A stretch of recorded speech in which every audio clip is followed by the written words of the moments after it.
Animation, शायद इसी के लिए बहुत से लोगों ने ब्लेंडर को सीखना शुरू किया होगा। एनी बेसिक्स की सीरीज़ भी मैंने इसीलिए शुरू की थी ताकि मैं आपको एट द एंड एनिमेशन बहुत अच्छे से सिखा सकूँ। फाइनली दोस्तों, मैंने आपको इतना तो सिखा ही दिया है कि हम एनिमेशन की तरफ बढ़ सकते हैं। अगर आप अभी भी बहुत ज़्यादा अच्छे से नहीं जान पाए, देन आप इस बिगिनर की सीरीज़ के जो प्रोजेक्ट्स हैं उनको 2-3 बार बनाइए, अपने हिसाब से बनाइए, एंड आई होप आप बहुत अच्छे से ब्लेंडर को जान जाएंगे एट द बिगिनिंग लेवल। दोस्तों, आज की वीडियो में हम बात करने वाले एनिमेशन की, कि ब्लेंडर में एनिमेशन कैसे किया जाता है।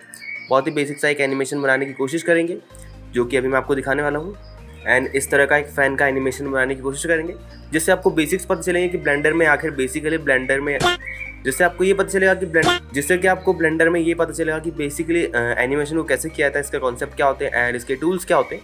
तो चलिए दोस्तों, बिना देरी के आज का ट्यूटोरियल शुरू करते हैं। तो दोस्तों, ये हमारा सीन सेटअप जो कि हमने हमारे फर्स्ट ब्लेंडर के आइसोमेट्रिक सीन में बनाया था। अगर आपने वो सब नहीं देखा है, देन आप एक प्लेलिस्ट मिल जाएगी आपको डिस्क्रिप्शन में, उसे देख लीजिएगा, जिससे कि आपको ब्लेंडर की जो बिगिनिंग की एक लेवल होती है वो पार कर पाएंगे एंड आप थोड़ा सा इसके बारे में जान पाएंगे। दोस्तों, आज हम एनिमेशन की बात करेंगे तो आपको कुछ नई चीज़ें सीखने को मिलेगी, इसलिए आप इस वीडियो को अच्छे से देखिएगा। आप चाहें तो वीडियो की स्पीड थोड़ी सी बढ़ा सकते हैं अगर आपको ये वीडियो स्लो लगता है। तो चलिए दोस्तों, एनिमेशन की बेसिक्स को जानते हैं। सबसे पहले, अगर आपको एनिमेशन करना है, देन मैं आपको एक नए पैनल से इंट्रोड्यूस कराऊंगा, जो कि होता है टाइमलाइन। यहाँ पर जो कि हमारे हर प्रोजेक्ट में नीचे की तरफ होता है। इसमें दोस्तों बहुत सारी चीज़ें यहाँ पर है, आप बिल्कुल भी घबराइएगा मत अगर आपको इनके बारे में कुछ पता नहीं है, क्योंकि मैं आपको हर एक चीज़ बताने वाला हूँ। ऑल्सो हम कई चीज़ें अभी स्किप करेंगे एज अ बिगिनिंग लेवल, बाकी इन फ्यूचर हम उनके बारे में भी जानेंगे जब हम थोड़ा इंटरमीडिएट या फिर एडवांस लेवल के एनिमेशन बनाएंगे।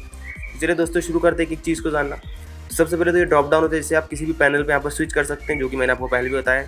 इसके बाद दोस्तों, प्लेबैक एंड कीइंग, ये दो चीज़ें हैं, ये दो ऑप्शन है। इन दोनों ऑप्शंस को मैं अभी नहीं बता रहा हूँ, क्योंकि ये थोड़ा सा बिगिनर लेवल्स के लिए नहीं है, ये सारे इंटरमीडिएट के ऊपर ही लेवल पे आपको जानने चाहिए। ऑल्सो आप अभी कन्फ्यूज़ हो जाएंगे। इसके बाद दोस्तों आता है व्यू। तो जो आपका ये टाइमलाइन है, इसमें व्यू हो रहा है, इसमें आपको क्या क्या देखना है वो सब यहाँ पर आप सिलेक्ट कर सकते हैं, क्या क्या आपको हाइड करना है वो सब आप कर सकते हैं। जैसे यहाँ से आप शो कर सकते हैं, यहाँ से आप विजिबल रेंज को सिंक कर सकते हैं। सारी चीज़ें जो कि आप अभी आगे यूज़ में लेंगे, कैसे करते हैं वो सब, और भी यहाँ पर चीज़ें वो सब हम यहाँ पर शो या हाइड कर सकते हैं। इसका होता है मार्कर। तो किसी भी पॉइंट पर अगर आपको एक मार्कर डालना है एज अ बुक मार्क जैसे कि होता है हमें याद रखने के लिए, वो आप यहाँ पर मार्कर की मदद से ऐड कर सकते हैं। ऑल्सो आप 2-3 कैमराज यहाँ पर बाइंड कर सकते हैं इस ऑप्शन की मदद से। सो ये सभी हम जानेंगे कैसे मल्टीपल कैमराज यूज़ किए जाते हैं एक सीन में एंड वो सब। चलिए दोस्तों, अब आपको मैंने बेसिक बता दिया ये पूरे इसका। देन यहाँ पर आते हैं दोस्तों ऑटोमेटिक कीइंग। जब आप कोई भी ऑब्जेक्ट को एनिमेट कर रहे हैं एंड ये चालू है, तो वो ऑटोमेटिकली एक की फ्रेम ऐड करेगा। अब दोस्तों, यहाँ पर मैं एक नया शब्द बोला है, वो है की फ्रेम। सो आखिर की फ्रेम क्या होता है? सो बेसिकली की फ्रेम समझना है आपको, तो ये समझना पड़ेगा कि कोई भी ऑब्जेक्ट है उसकी पर्टिकुलर एक सेकंड पर या एक फ्रेम पर क्या लोकेशन है, क्या रोटेशन है, वो एक यहाँ पर एंट्री होती है। अब मैं उसको अच्छे से अभी नहीं समझा पाऊंगा, मैं उसे प्रैक्टिकली बताऊंगा कि की फ्रेम क्या होता है। सो वो भी मैं कुछ देर में आपको बताने वाला हूँ। देन यहाँ पर एक और ऑप्शन मिलता है जो कि आपको फर्स्ट फ्रेम पर पहुँचा सकता है। इसके बाद ये ऑप्शन मिलता है जो कि आपको लास्ट फ्रेम पर पहुँचा सकता है आपके एनिमेशन की रेंज की। देन उसके बाद हमारे पास ये ऑप्शन मिलता है, तो आपकी जो कोई भी प्रीवियस वाली की फ्रेम होगी वहाँ पर पहुँचाएगा एंड ये नेक्स्ट वाली की फ्रेम पर आपको जंप करा देगा। देन ये होता है प्ले का, तो ये प्ले करेगा बैकवर्ड एंड ये प्ले करेगा फॉरवर्ड। आपको इसके लिए स्पेस दबाना पड़ेगा तो ये फॉरवर्ड करेगा, एंड अगर आपको बैकवर्ड प्ले करना है then control shift plus space दबाना पड़ेगा एंड ये बैकवर्ड प्ले करेगा। तो देख सकते हैं दोस्तों, मैंने बेसिक्स आपको ये भी बता दिया। देन दोस्तों, हमें यहाँ पर करंट फ्रेम का ऑप्शन मिलता है, जहाँ कहीं भी आपका ये प्लेबैक का ये जो बार ये होगा, वो वाली की फ्रेम यहाँ पर ये जो है डिस्प्ले करेगा, या फिर जो कोई भी फ्रेम आपको यहाँ पर डिस्प्ले हो रही है वो की फ्रेम यहाँ पर डिस्प्ले होगी नंबर्स में। देन स्टार्ट फ्रेम, आपको जो कुछ भी रखना है यहाँ से आप सेटअप कर सकते हैं, एंड आपको अपना एनिमेशन कितना दूर तक ले आना है वो यहाँ से आप सेटअप कर सकते हैं। सो दोस्तों, ये था मेरी टाइमलाइन का इंट्रोडक्शन। चलिए दोस्तों, अब हम देखते हैं कि की फ्रेमिंग क्या होती है एंड कैसे वर्क करती है। सबसे पहले दोस्तों, हमें किसी भी चीज़ पर की फ्रेम डालना है तो उसका शॉर्टकट होता है। तो सबसे पहले आपको उस चीज़ को सिलेक्ट करना पड़ता है एंड देन आपको प्रेस करना पड़ता है आई अपने यहाँ पर व्यू पोर्ट में, एंड यहाँ से आप इस तरह से ये सारी की फ्रेम्स डाल सकते हैं। फिलहाल आपको ये समझ नहीं आएगी किस तरह की फ्रेम्स क्या होती है, मतलब किस तरह से डालनी चाहिए। तो बेसिकली शुरुआत में या फिर तो मैक्सिमम टाइम हम लोकेशन एंड रोटेशन की फ्रेम यहाँ पर यूज़ करते हैं। अगर आपको स्केल भी एनिमेट करने यानी कि साइज़, तो आप जो आई प्रेस करने के बाद लोकेशन, रोटेशन एंड स्केल डाल सकते हैं। अब जैसे हमने की फ्रेम डाला, यहाँ पर देख सकते हैं एक डॉट आ चुका है। अभी डॉट क्या करेगा, तो इस ऑब्जेक्ट की जो है हमेशा इस फ्रेम पर लोकेशन एंड रोटेशन रिमेंबर रखेगा, यानी कि याद रखेगा कि जैसे ही इस फ्रेम पर हमारे ये जो बार आएगा, वैसे ही इसकी जो भी लोकेशन यहाँ पर हमने ऐड की वो यहाँ पर पहुँच जाएगा। सो आई होप आपको थोड़ा बहुत समझ आया होगा। अभी हम प्रैक्टिकली जब करेंगे तो आप और अच्छे से समझ जाएंगे। की फ्रेम ऐड करने का एक और ऑप्शन होता है या फिर एक और तरीका होता है, वही होता है कि आप किसी भी फ्रेम पर आइए, अपने ऑब्जेक्ट को सिलेक्ट कीजिए, देन आपको आना है कॉन्टेक्स्ट मेन्यू में। यहाँ पर दोस्तों आपके ऑब्जेक्ट से रिलेटेड की इन्फॉर्मेशन होती है, जैसे कि लोकेशन उसकी क्या है, रोटेशन क्या है। तो यहाँ पर अपने कर्सर को लाइए एंड देन प्रेस कीजिए आई, एंड देख सकते हैं इसने यहाँ पर डॉट बना दिए। आप चाहें तो इस तरह से इन डॉट पर क्लिक कर भी की फ्रेम डाल सकते हैं या फिर आई प्रेस कर भी की फ्रेम डाल सकते हैं। तो मैंने आपको 3 तरीके बता दिए किसी भी ऑब्जेक्ट पर आपको की फ्रेम डालना है, कैसे डाल सकते हैं। की फ्रेम डिलीट करना है, देन सिंपली उसे सिलेक्ट कीजिए, एक्स प्रेस कीजिए एंड डिलीट की फ्रेम कर दीजिए एंड इस तरह से आपकी की फ्रेम डिलीट हो जाएगी। चलिए दोस्तों, मैंने आपको बेसिक की फ्रेमिंग ऐड करना बता दिया, कैसे डिलीट करते हो बता दिया। अब हम अपने इस ऑब्जेक्ट को एनिमेट करते हैं जिसको मैंने पहले से एक एनिमेशन डाल के रखा है। तो सबसे पहले हम इसका एनिमेशन डिलीट करेंगे। चलिए दोस्तों, इसको हम एनिमेट करते हैं, मैंने कैसे किया मैं आपको बताऊँगा। तो सबसे पहले हम एनिमेट करेंगे अपने इस पंखे के फ़ैन को। ये मॉडल दोस्तों मैंने यहाँ पर ब्लेंडर किट से डाउनलोड किया है। आप सिंपली यहाँ पर अगर टेबल फैन लिखेंगे देन आपको ये मॉडल मिल जाएगा एंड इसे आप यहाँ पर ड्रैग एंड ड्रॉप कर लीजिएगा एंड इसकी जो कोई भी अनवांटेड चीज़ है वो आप यहाँ से हटा दीजिएगा, जैसे मैंने यहाँ से हटा दी है। अब दोस्तों इसको हम एनिमेट करते हैं। तो दोस्तों सबसे पहले हमें ये समझना होगा कि इसके फिन को हमें एनिमेट करना है तो कैसे करना है, या फिर जो इसका फ़ैन है उसको। सो हम उसे सेलेक्ट करेंगे, सबसे पहले फ्रेम पर आएंगे। अब हमें ये देखना है कि इसको हमें एनिमेट करना है तो इसे रोटेट करना पड़ेगा। किस एक्सिस में रोटेट होगा, तो ये दोस्तों इसकी एक्स एक्सिस या वाई एक्सिस में, इन दोनों में से किसी एक एक्सिस में ही रोटेट होगा।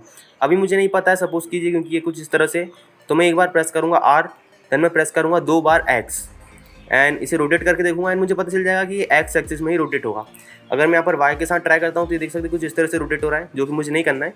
सो मैं क्या करूँगा, आर प्रेस करूँगा एंड 2 बार एक्स प्रेस करूँगा, जिससे मुझे पता चलेगा कि एक्स एक्सिस में रोटेट होने वाला है। सो मैं सिंपली यहाँ पर आई प्रेस करूँगा एंड लुक यहाँ पर सिर्फ रोटेशन को की फ्रेम कर दूंगा। अब दोस्तों हम जाएंगे लास्ट फ्रेम पर।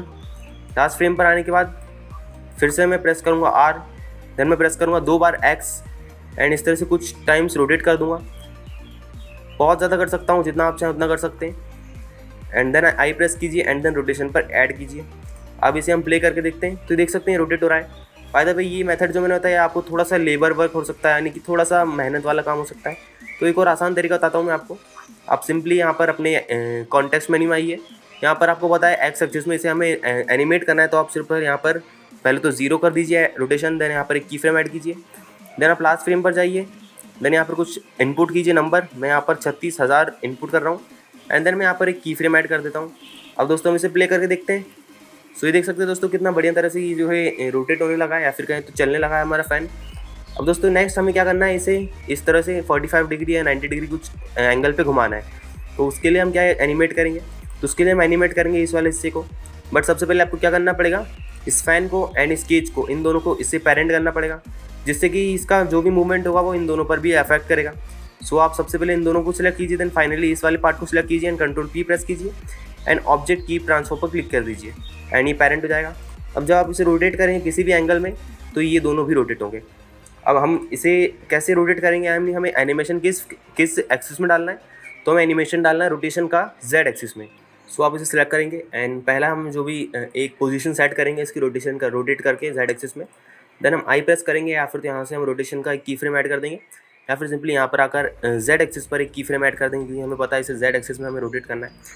देन हम जाएंगे अगले फ्रेम पर। तो हम सपोज कीजिए 40th फ्रेम पर आते हैं, देन हम इसे रोटेट करते हैं कुछ इस तरह से जेड एक्सिस में, देन हम यहाँ पर एक जेड एक्सिस में यहाँ पर की फ्रेम ऐड करते हैं। देन दोस्तों हमें इक्वल डिस्टेंस पर यानी कि 80th फ्रेम पर आना है, देन हमें वापस से इसे रोटेट करना है इधर। बट अब दोस्तों क्या हो सकता है, आपको हो सकता है इनिशियल आपने जो यहाँ पर रोटेशन ऐड किया वो यहाँ पर ना हो पाए, या कि आपको याद ना हो या फिर कुछ। तो अब क्या कीजिए, सिंपली इस वाले की फ्रेम को सिलेक्ट कीजिए, कंट्रोल सी कीजिए एंड देन कंट्रोल वी कीजिए एंड ये देख सकते हैं यहाँ पर एक की फ्रेम जो यहाँ पर था वही का वही यहाँ पर आ गया। आप ये ना करना चाहें तो आप क्या कर सकते हैं, इसे सिलेक्ट कीजिए, शिफ्ट डी कीजिए एंड इस तरह से यहाँ पर लाकर इसे छोड़ दीजिए एंड देख सकते हैं यहाँ पर एक की फ्रेम ऐड हो गया। देन हम 80 के बाद 120 पर आएंगे, देन इस वाले की फ्रेम को सिलेक्ट करेंगे, control C and control V करेंगे एंड इस तरह से आपको ये प्रोसेस रिपीट करनी पड़ेगी जब तक जितना लंबा आपको आपका एनिमेशन चाहिए। एंड इस तरह से हमने बेसिक एक बहुत ही हमारे इस फैन को एनिमेट कर दिया है एंड देख सकते हैं दोस्तों ये बहुत ही बढ़िया तरह से एनिमेट हो चुका है। कुछ इस तरह से रोटेट होगा एंड इस तरह से आप सीमलेस एनिमेशन बना सकते हैं ब्लेंडर में। बहुत ही बेसिक है दोस्तों। अब इसके ऊपर और भी कुछ 3 से 4 वीडियोज़ आएगी एनिमेशन के ऊपर कैसे किया जाता है। ये तो इंट्रोडक्शन था, अगर आपको बहुत अच्छे से समझ ना आया हो तो कोई बात नहीं, आप नेक्स्ट वीडियो में समझ पाएंगे। और दोस्तों मैं सोच रहा हूँ आपको अपनी जो भी प्रोजेक्ट फाइल बनाता हूँ वो आपको दूँ मैं, किसी भी तरह से आप उसे यूज़ कर पाए, उससे सीख पाएँ।